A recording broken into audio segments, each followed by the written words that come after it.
अस्सलाम वालेकुम everyone. Welcome to Mindful Haven psychological organisation.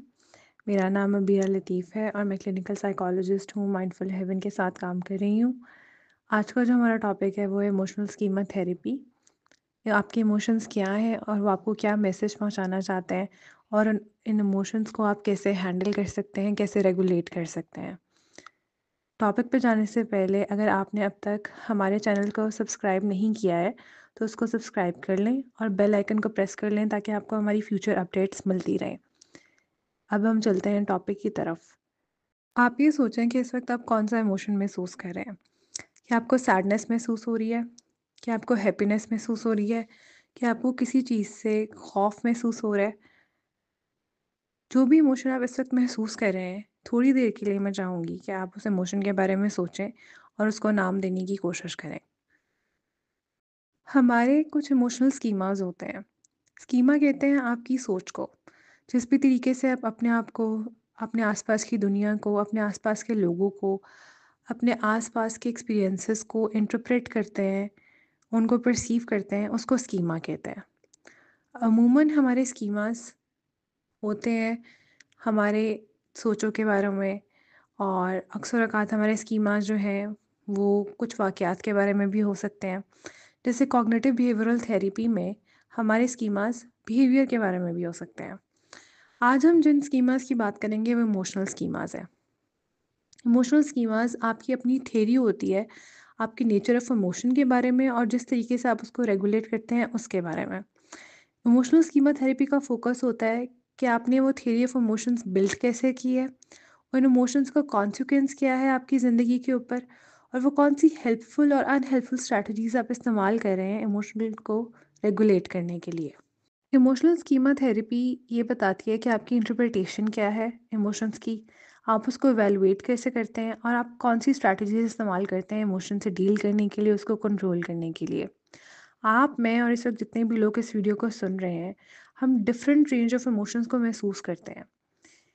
लेकिन इवन दो हम एक ही इमोशन महसूस कर रहे हो, हमारे उस इमोशन से रिलेटेड सोचें और जो हम बिहेवियर उस वक्त शो करते हैं किसी इमोशन को महसूस करने में, वो बिल्कुल मुख्तलिफ होता है।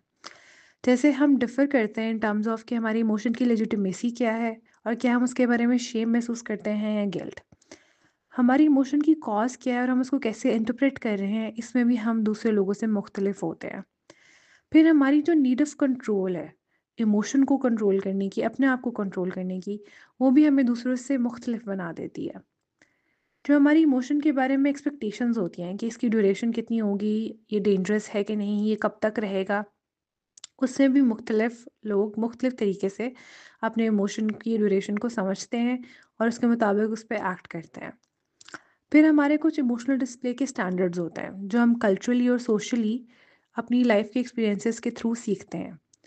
इन सारी चीज़ों में इवन दो हम एक ही इमोशन महसूस कर रहे हो, आप भी खौफ महसूस कर रहे हो और इस वीडियो को सुनने वाले कुछ और लोग भी खौफ महसूस कर सकते हैं, लेकिन हम उस खौफ पे रिएक्ट कैसे करते हैं, उसके बारे में हमारी सोच क्या है, हम क्या ये समझते हैं कि वो खौफ हमेशा रहेगा या कभी ख़त्म हो जाएगा, उसमें हम सब मुख्तलिफ हैं।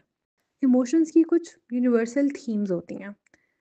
अगर आप इस वक्त दुख महसूस कर रहे हैं और कोई और इंसान वो भी दुख महसूस कर रहा है, तो हो सकता है कि आपकी डिग्री ऑफ इमोशन और इंटेंसिटी ऑफ इमोशन तो मुख्तलिफ हो, लेकिन आपका इमोशन, दुख महसूस करना सेम है। और जितना तकलीफ दे इस वक्त उदासी आपके लिए है, उतनी ही तकलीफ दे उदासी किसी और इंसान के लिए भी होती है। ये इमोशंस की पहली थीम है कि इमोशंस डिफ़िकल्ट होते हैं और पेनफुल होते हैं। दूसरी थीम ये है कि इमोशंस इवॉल्व कर चुके हैं हमें डेंजर से वॉर्न करने के लिए। जैसे हमारी फिजियोलॉजिकल बॉडी भी एवोल्यूशन के प्रोसेस से गुजर चुकी है, इसी तरह हमारे इमोशंस भी एवोल्यूशन से गुजरे हैं। तीसरी थीम ये है कि हमारे अंडरलाइंग बिलीव्स और स्ट्रैटेजीज जो हम इमोशंस को डील करने के लिए इस्तेमाल करते हैं, उसका इम्पैक्ट होता है हमारे इमोशन के ऊपर भी और हमारी सेहत के ऊपर भी। इन्हीं स्ट्रैटेजीज़ में हम कुछ प्रॉब्लमैटिक स्कीमास भी बिल्ड कर लेते हैं। हम इमोशंस को कैटेस्ट्रोफाइज़ कर लेते हैं, या हम ये सोचते हैं कि इस इमोशन की कोई सेंस नहीं बनती है, या हम ये सोचते हैं कि ये इमोशन परमानेंट है, आउट ऑफ कंट्रोल है, सिर्फ मैं महसूस कर रहा हूँ या कर रही हूँ और कोई और इसको नहीं समझ सकता। जब हम अपने इमोशन के बारे में इस तरह के स्कीमास रखते हैं तो फिर हम उसको कंट्रोल करने की इमोशनल स्ट्रैटेजीज इस्तेमाल करते हैं। जैसे सप्रेस करना अपने इमोशन को, एक उसको इग्नोर कर देना या उसको एलिमिनेट कर देना सब्सटेंस अब्यूज़ या बिंज ईटिंग के ज़रिए। इसी तरीके से सिक्स्थ थीम ये है इमोशंस की कि हम अपने इमोशंस को एक्सप्रेस करें और उसको वैलिडेट करें। और जब हम उसको एक्सप्रेस करेंगे और वैलिडेट करेंगे तो हम सेवंथ थीम की तरफ आ जाएंगे। वो ये है कि हमारी सेल्फ एफिकेसी इंप्रूव होगी, हम अपने पेनफुल इमोशंस को एक्नॉलेज करेंगे और इन द लॉन्गर रन हमारी टॉलरेंस डेवलप हो जाएगी। अब हमारे इमोशनल स्कीमास की कुछ स्पेसिफिक डायमेंशंस होते हैं, उनको देखते हैं। कभी हम इनवैलिडेशन महसूस करते हैं कि हमें लगता है कि दूसरे इंसान हमारे इमोशंस नहीं समझ सकते। कभी हम इनकॉम्प्रिहेंसिबिलिटी महसूस कर सकते हैं कि हमारे इमोशंस की कोई सेंस नहीं बनती है, ना हमारे लिए उनकी कोई सेंस बनती है और ना ही किसी दूसरे इंसान के लिए।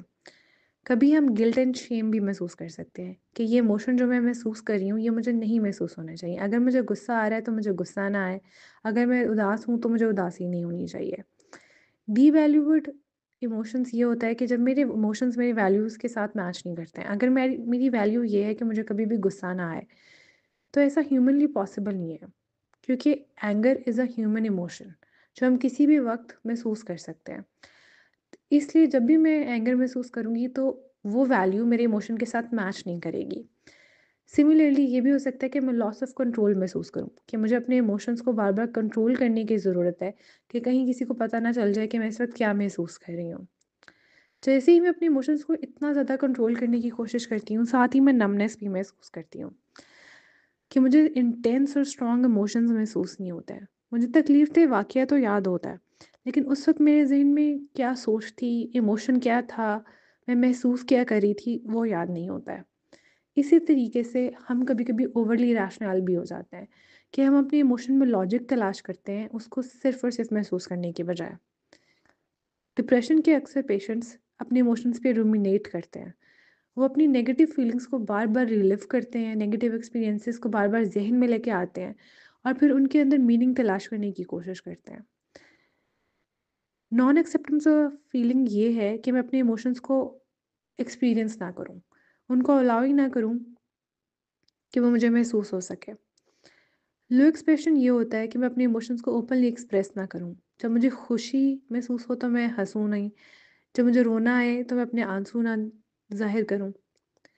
ब्लेम ये होता है जब हम अपने इमोशंस के लिए किसी और को ज़िम्मेदार करार देते हैं, कि ये मुझे गुस्सा मुझे मुझे अपनी कमी की वजह से नहीं आया, ये किसी और की बात की वजह से आया।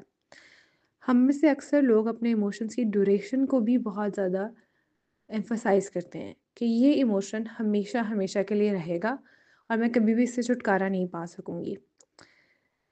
एक और चीज़ जो होती है और जो लास्ट डायमेंशन हम डिस्कस करेंगे वो लो कंसेंसस है, कि other people do not share my emotions. जो इमोशन मैं महसूस कर रही हूँ दूसरे लोग वो इमोशन नहीं महसूस कर सकते हैं। अब मैं चाहती हूँ कि आप इन सारी स्कीमास की तरफ देखें और सोचें कि आपका कौन सा इमोशनल स्कीम है।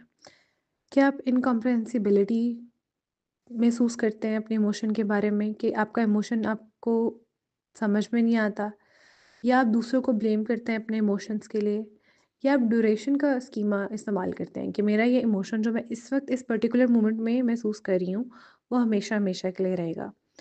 इसलिए आप 5 से 10 सेकंड ले सकते हैं वीडियो को यहाँ पॉज करके, अपने इमोशनल स्कीमा के बारे में सोचने के लिए और उसको आइडेंटिफाई करने के लिए। अगला सवाल मेरा आपसे ये है कि आप क्या करते हैं कि जब आप कोई इमोशन महसूस करते हैं? जब आप सैडनेस महसूस करते हैं तो क्या आप रो लेते हैं? जब आप खुशी महसूस करते हैं तो क्या वो आप खुशी किसी के साथ शेयर करते हैं? जब आपको गुस्सा आता है तो क्या आप उस गुस्से को चीख चिल्ला के दूसरों को बताते हैं या अपने तक महदूद रखते हैं और उसको सप्रेस करने की कोशिश करते हैं? जिस भी तरीके से आप कोई भी इमोशन महसूस करते हुए रिएक्ट करते हैं, वो क्या तरीका होता है? और क्या आप उसको हेल्दी तरीका कहेंगे या आपको लगता है कि उसको बदलने की ज़रूरत है? ये है adaptive model of emotional schemas, कि जब मुझे कोई इमोशन महसूस हो तो मैं उसको नॉर्मलाइज़ करूँ, उसको वैलिडेट करूँ और उसकी सेंस बनाने की कोशिश करूँ। इसलिए नहीं क्योंकि मैं उसको कंट्रोल कर रही हूँ या मैं उसको रैशनलाइज़ कर रही हूँ, लेकिन मैं ये इन डेप्थ जाके जानना चाहती हूँ कि मुझे ये इमोशन क्यों महसूस हो रहा है और कौन-सा इमोशन महसूस हो रहा है। जब मैं अपने इमोशन को नॉर्मलाइज़ करती हूँ, वैलिडेट करती हूँ, तो फिर मैं ये भी एक्सेप्ट कर लेती हूँ कि ये टेम्परेरी है और लिमिटिंग है। ये हमेशा के लिए नहीं रहेगा। फिर मैं प्रॉब्लम सॉल्विंग की तरफ आ जाती हूँ, जिससे मेरा मूवमेंट इम्प्रूव हो जाता है। क्योंकि मेरा ज़हन बढ़ जाता है, मैं डिस्ट्रैक्ट हो जाती हूँ, तो उस वक़्त मेरा मूड बेहतर हो जाता है। मैं उस सैड मूड के ऊपर ड्वेल नहीं करती हूँ, रूमिनेट नहीं करती हूँ। ये अडैप्टिव मॉडल ऑफ इमोशनल स्कीमाज़ होता है कि आप कोई इमोशन महसूस करें, उसको नॉर्मलाइज़ करें, वैलिडेट करें और फिर प्रॉब्लम सॉल्विंग की तरफ आ जाएँ। लेकिन हम अडैप्टिव मॉडल की बजाय maladaptive model of emotional schemas employ कर रहे होते हैं, जिसमें जब हमें कोई इमोशन महसूस होता है तो सबसे पहले हम कन्फ्यूजन या हेल्पलेसनेस का शिकार होते हैं। फिर हम ये समझते हैं कि ये इमोशन लंबी ड्यूरेशन के लिए रहेगा, हम ओवरवेलम महसूस करते हैं या हम उसको कंट्रोल करने की कोशिश करते हैं, जिसकी वजह से लॉस ऑफ कंट्रोल का स्कीमा अराइज हो जाता है। सिचुएशन एस्केलेट कर जाती है, हम बहुत ज़्यादा होपलेसनेस महसूस करने लग जाते हैं, जिसकी वजह से अल्टीमेटली हम अवॉइडेंस और आइसोलेशन में चले जाते हैं। हम उस सिचुएशन को अवॉइड करते हैं जिसमें हमने वो पर्टिकुलर इमोशन महसूस किया होता है, और साथ ही हम अपने आप को आइसोलेट करना शुरू कर देते हैं लोगों से, अपनी पसंदीदा एक्टिविटीज़ से। इसका नुकसान ये होता है कि हमारा वो नेगेटिव इमोशन या हमारा वो उदासी का इमोशन जो हमने यहाँ एग्जाम्पल के तौर पर लिया हुआ है, वो प्रजिस्ट करता जाता है, वो साइकिल चलता जाता है। प्रॉब्लम सॉल्विंग करने के बजाय वो साइकिल ऑफ सैड इमोशन हमेशा के लिए चलता रहता है। मैल एडेप्टिव और अडेप्टिव स्ट्रैटेजीज दोनों होती हैं इमोशन से डील करने के लिए। मैल एडेप्टिव स्ट्रैटेजी ये होती है कि मैं अपने इमोशन को अवॉइड करूँ, उसको सप्रेस करने की कोशिश करूँ, उसके बारे में परेशान हूँ और उस पे रूमिनेट करूँ, डिस्ट्रैक्शन की अनहेल्दी एक्टिविटीज़ एम्प्लॉय करूँ। जैसे मैं बहुत ज़्यादा फ़ोन का इस्तेमाल करूँ, डूम स्क्रॉलिंग करूँ, दोस्तों से बात तो करूँ, लेकिन अपना इमोशन उनसे डिस्कस ना करूँ। और कभी-कभी बहुत ज़्यादा एक्सट्रीम केसेस में लोग सब्सटेंस मिसयूज़ या बिंज ईटिंग की तरफ भी चले जाते हैं। अडैप्टिव स्ट्रैटेजी ये हो सकती है इमोशन से डील करने की कि मैं कॉग्निटिव रिस्ट्रक्चरिंग करूँ। जो मेरा इमोशनल स्कीमा है इमोशंस को डील करने के लिए, उसके ऊपर काम करूँ। अपने इमोशंस को एक्सेप्ट करूँ, हेल्दी वे में सोशल सपोर्ट सीख करूँ और प्रोवाइड करूँ। फिज़िकली और मेंटली अपने आप को रिलैक्स करूँ। कम्युनिकेशन स्किल्स का इस्तेमाल करूँ, ताकि अगर मेरे इमोशंस मेरी बाउंड्रीज़ क्रॉस होने की वजह से अराइज़ हो रहे हैं, एंगर जैसे, सैडनेस जैसे, तो मैं उस पे काम कर सकूँ और प्रॉब्लम सॉल्विंग की तरफ अल्टीमेटली आ सकूँ।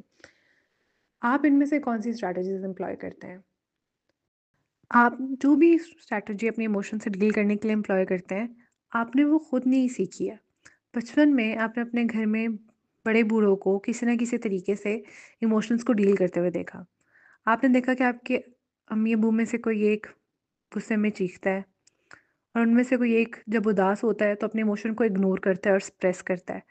इससे आपके इमोशनल स्कीमास बिल्ट हुए कि इमोशंस हमेशा रहेंगे, इमोशंस आउट ऑफ कंट्रोल हैं, दे आर सो पावरफुल कि they will get all of the energy from me. जिसकी वजह से आपने maladaptive coping strategies, rumination, avoidance, passive aggression ये अडैप्ट की, और इसका इम्पैक्ट डायरेक्टली आपकी रिलेशनशिप्स पे, आपके वर्क पे होता है। कुछ लोग इसकी वजह से एंगर और डिप्रेशन या एंजाइटी में भी जा सकते हैं, और कुछ लोग अपने सेल्फ केयर को भी इम्पैक्ट कर सकते हैं negative pattern of behaviours adopt करके, जैसे हमने पहले बात की, सब्सटेंस मिसयूज या बिंज ईटिंग।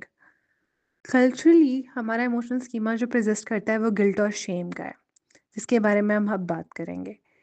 गिल्ट हमें तब महसूस होता है जब हम अपनी एक आइडियल इमेज बना लेते हैं, जिस आइडियल इमेज को कभी गुस्सा नहीं आता, जिसको कभी उदासी महसूस नहीं होती, जो बिल्कुल बेखौफ है। लेकिन क्योंकि हम इंसान हैं और कोई ना कोई degree of emotion, intensity of emotion हमें महसूस होना ही है, तो जैसे ही हमें कोई इमोशन महसूस होता है तो हम एनजाइटी और सैडनेस का शिकार हो जाते हैं।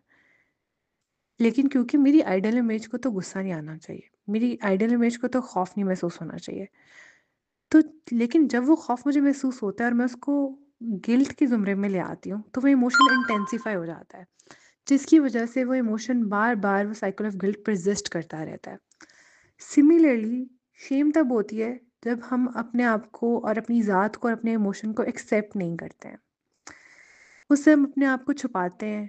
हमें शर्म महसूस होती है कि कहीं किसी को मालूम ना हो जाए कि मुझे गुस्सा आया है या मुझे गम महसूस हो रहा है। जब हम अपने आप को छुपाना शुरू कर देते हैं, तो हम एब्नॉर्मल महसूस करते हैं और वो शेम की फीलिंग इंक्रीज़ करती जाती है।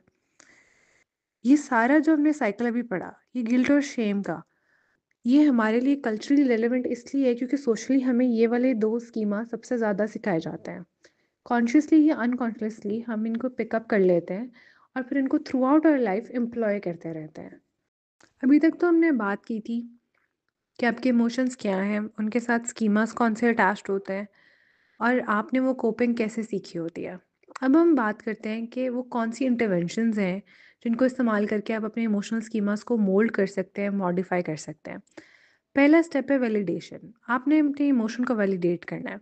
जैसे कोई दोस्त मुसीबत में आपके पास आता है और आप उसको बताते हैं कि यार इट्स ओके, कोई बात नहीं, तुम्हारी गलती हुई है लेकिन तुम उसको दुरुस्त भी कर सकते हो। यही मैसेज आपने अपने इमोशन को भी देना होता है।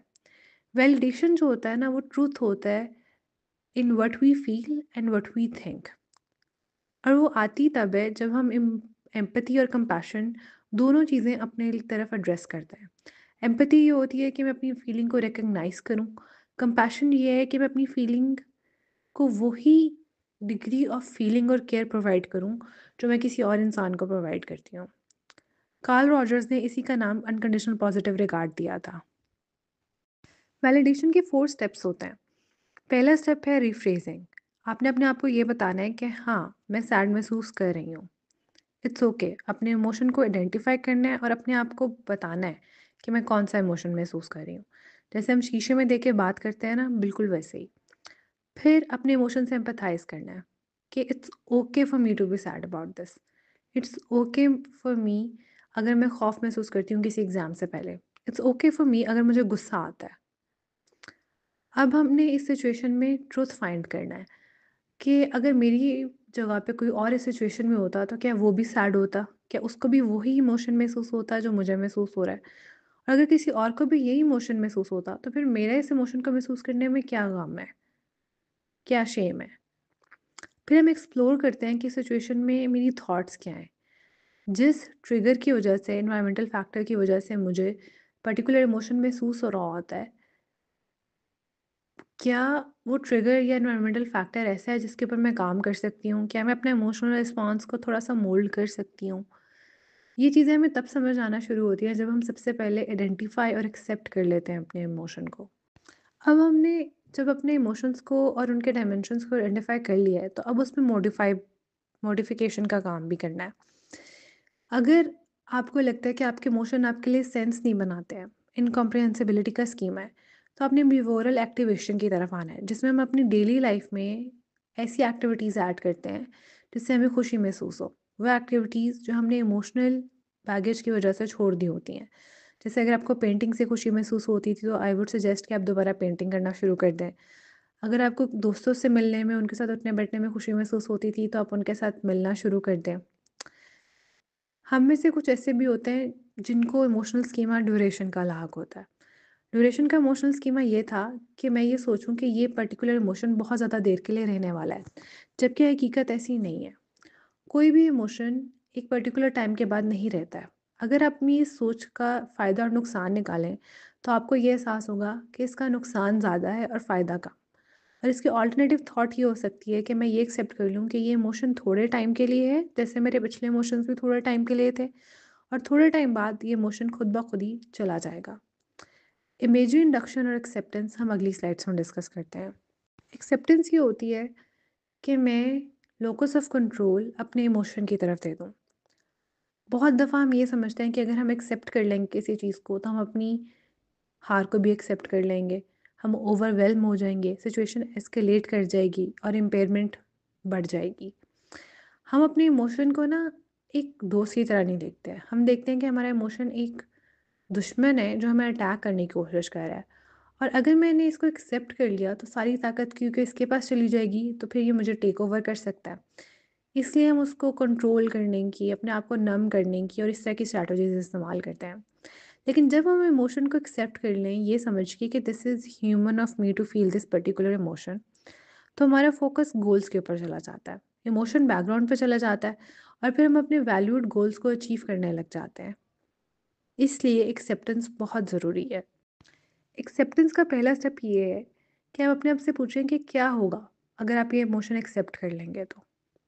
हो सकता है आप कहें कि आप इतने ओवरवेल्म महसूस करेंगे कि आप कोई और काम कर नहीं सकेंगे, इमोशन आप पे हैवी हो जाएगा, हावी हो जाएगा और फिर वो इमोशन हमेशा रहेगा, जबकि ऐसा नहीं होता। क्या आप अभी भी वो इमोशन महसूस करते हैं जो आपको 10 साल की उम्र में महसूस हुआ था या 12 साल की उम्र में? नहीं ना? इमोशंस हमेशा नहीं रहते हैं और इमोशंस के पास वो पावर नहीं है जो आपने उनके साथ एसोसिएट की हुई है। पावर आपके पास है। इस वजह से पहला स्टेप यही है कि आपने अपने इमोशंस को एक्सेप्ट कर लेना है। और अगर आपको ये खौफ आता है कि कहीं वो इमोशन कभी जाएगा नहीं, तो मैं चाहती हूँ कि आप अपने ज़िंदगी को रेट्रोस्पेक्ट में देखें। आज से 5 साल पहले वाले अपने आप को देखें और देखें कि क्या उस वक़्त जो आपको इमोशन महसूस हो रहा था, चला गया ना? अब तो नहीं वो इतना ज़्यादा महसूस होता। इसी तरीके से अगर 4 दिन पहले आप खुश थे, तो क्या आप अभी भी खुश हैं? क्या वो इंटेंसिटी और डिग्री ऑफ हैप्पीनेस सेम है जो 4 दिन पहले थी? ऐसा नहीं होता है। इसीलिए पेनफुल इमोशंस भी हमेशा नहीं रहते हैं और उनको एक्सेप्ट करने से वो आपसे बड़े नहीं हो जाएँगे। इसको डील करने के लिए हम कुछ एक्सरसाइज़ेस करते हैं जिसमें हम आपको डिफरेंट इमोशंस के साथ एक्सपोज़र दिलवाते हैं। इसको मेटाकॉग्निटिव टेक्निक्स कहते हैं जिसमें माइंडफुल डिटैचमेंट भी आ जाती है। उसका मकसद ये होता है कि आप इमोशन को व्यू करें जैसे कोई कॉल आई हुई है। ये एक ट्रेन है जो स्टेशन से जा रही है और आ रही है, या फिर एक क्लाउड है जो स्काई में पास कर रहा है, और उसको कंट्रोल करने की जितनी भी आपकी स्ट्रैटेजीज़ हैं, उसको ख़त्म कर दें। आइए इसी तरीके से हम एक एक्सरसाइज करते हैं। मैं चाहती हूँ कि अपनी आँखें बंद करें और सिर्फ मेरी आवाज़ पे फ़ोकस करें। इस वक़्त आप क्या महसूस कर रहे हैं? जो भी इमोशन आपको महसूस हो रहा है, उसको खुद नाम दें, उसको आइडेंटिफ़ाई करें और फिर उस इमोशन को अपने अंदर फ़्लो करने दें। आप इमेजिन करें कि वो इमोशन आपके ज़हन से आ रहा है और फिर थोड़ी देर बाद आपके ज़हन से जा भी रहा है। उसको सप्रेस मत करें, ना ही उसको इग्नोर करें। अपनी आँखें भी मत खोलें। उस इमोशन के साथ स्टे करें और जानने की कोशिश करें कि वो इमोशन आपको क्या कहना चाहता है। वो कौन-सा मैसेज है जो वो इमोशन आपको देना चाहता है। अब जेंटली, आराम से आप अपनी आँखें खोल सकते हैं। थोड़ी देर के लिए, चंद सेकंड्स के लिए आपने उस इमोशन को एक्सेप्ट किया। आपने उसके साथ कोई जजमेंट अटैच नहीं की। ना ही आपने उसके साथ कोई ना कोई सोच के ज़रिए उसको कंट्रोल करने की, उसकी सेंस बनाने की, किसी को ब्लेम करने की कोशिश की। एंड आई एम अज्यूमिंग कि इस वक़्त वो इमोशन आपसे कुछ ना कुछ कह रहा होगा, जो आपने कुछ हद तक आइडेंटिफ़ाई कर लिया होगा। इसको हम एक्सेप्टेंस कहते हैं, कि मैं अपने इमोशन से ये पूछूँ कि वो मुझसे कहना क्या चाहता है, और फिर अपने इमोशन को टाइम दूँ, उसको एक्सेप्ट करूँ, उससे हाइड ना करूँ, उसको कंट्रोल ना करूँ, बस उसको आने और जाने दूँ। जैसे घर में कोई मेहमान आता है थोड़े दिनों के लिए और फिर वो चले जाता है, इसी तरीके से भी इमोशन आपके ज़हन के अंदर, आपके जिस्म के अंदर, आपके दिल के अंदर एक मेहमान है, जिसने थोड़ी देर बाद खुद ब खुद ही चले जाना है। लेकिन अगर आप उस मेहमान को तंग करेंगे, उसको कंट्रोल करने की कोशिश करेंगे, तो वो मेहमान आपसे लड़ाई करना शुरू कर देगा। इसलिए आपने अपने इमोशंस को एक्सेप्ट करना है और उनको कंट्रोल करने की कोशिश नहीं करनी है। ये था हमारा आज का वेबिनार। आई होप आपने हमारे वेबिनार से बहुत कुछ सीखा होगा। हमारी वीडियो को लाइक कीजिए एंड आई होप अगली दफ़ा हम आपसे यहाँ ही मिलेंगे इसी चैनल पे। तब तक के लिए अल्लाह हाफ़िज़।